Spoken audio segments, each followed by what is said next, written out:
Assalamu alaikum warahmatullahi, barka da wannan lokaci. A wannan bidiyon zan nuna mana yacce za mu yi withdrawal ɗin abin da muke da shi a cikin Binance, yacce za mu yi P2P mu cire kuɗin. Wasu da yawa suna so su yi amma ba su san ya za su yi ba. Farko abin da za ka yi shi ne ga nan gurin inda aka ce P2P trading, sai mu danna wajen P2P trading.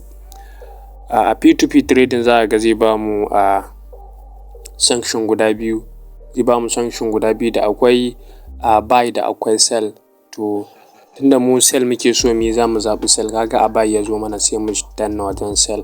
Ma'ana za mu siyar da dalar da muke da ita. Misali idan ka shiga kai ka ga nuna maka a dala still, to can sama ga wani waje nan ne inda ake canja kuɗin da kake so. Gashi nan na a naira yake.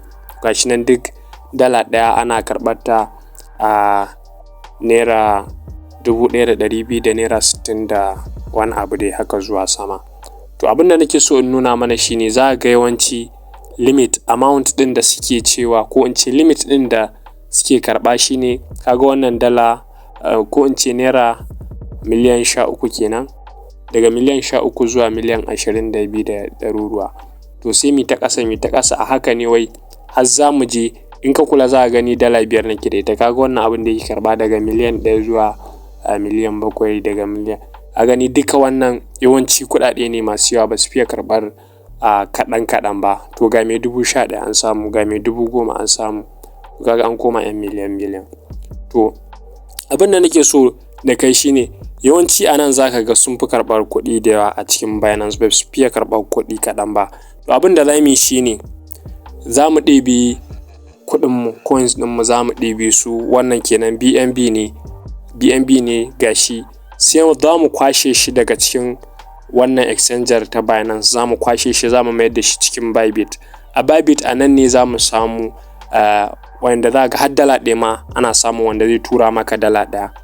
In mun converting ɗin shi koma dala, to za mu samu wanda zai tura mana dala ɗaya ma. To za mu kwashe shi daga nan kenan, za mu mayar da shi a cikin Bybit ɗinmu kenan. Yanzu bari mu shiga cikin Bybit, mu mayar da shi cikin Bybit, domin a Bybit har dala ɗaya ma ana iya tura. Bari mu shiga ciki mu gani. Mun shiga cikin Bybit, ga nan gurin inda aka ce asset. Muka shiga asset sai mu shiga deposit. A deposit sai mu zaɓi crypto muke so mu yi deposit. To sai mu yi searching ɗin BNB. Za mu yi searching na BNB. Gashi nan BNB gashi ya zo, sai mu taɓa shi. To gashi nan BNB BSC. To sai in yi copy ɗin wallet address ɗin, sai in koma cikin Binance ɗina kenan. Zan koma cikin Binance ɗina kenan.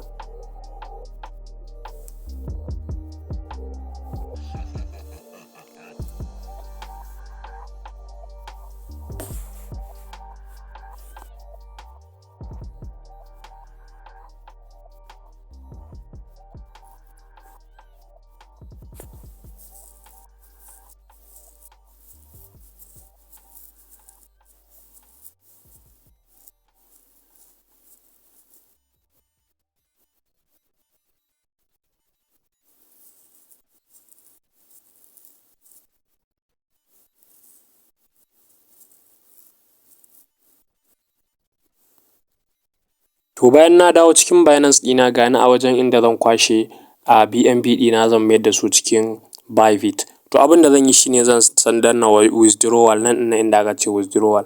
Gashi nan ina son in yi withdrawal ɗin BNB kenan. Dole ka kula za ga akwai wajen network nan ɗin nan. Ka gani gashi nan BNB Smart Change shine BNB menene BSC ne, shine BNB Smart Change, shi za mu zaɓa. Akwai wannan ba shi bane ba, menene BBC ne ko wace tsiya ce, gashi nan. To wannan ɗin nan shine network ɗin, sai ka da shi nan ɗin nan ya koma haka. In bai koma haka ba, ka yi ba daidai ba. Sai mu danna wallet address ɗinmu, mu saka wallet address ɗinmu a nan. A nan zai gaya mana guda nawa muke so mu saka. Za mu ce du muke so mu saka. Za mu danna withdrawal.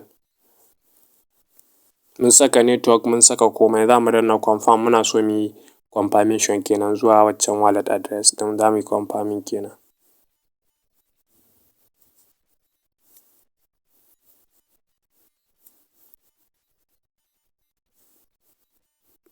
To ga shi nan akwai ɗan verification da za a yi.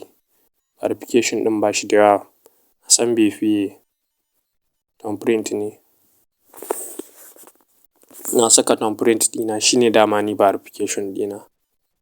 Ba ni da wani rigima. To ga shi nan withdrawal ɗina yana processing.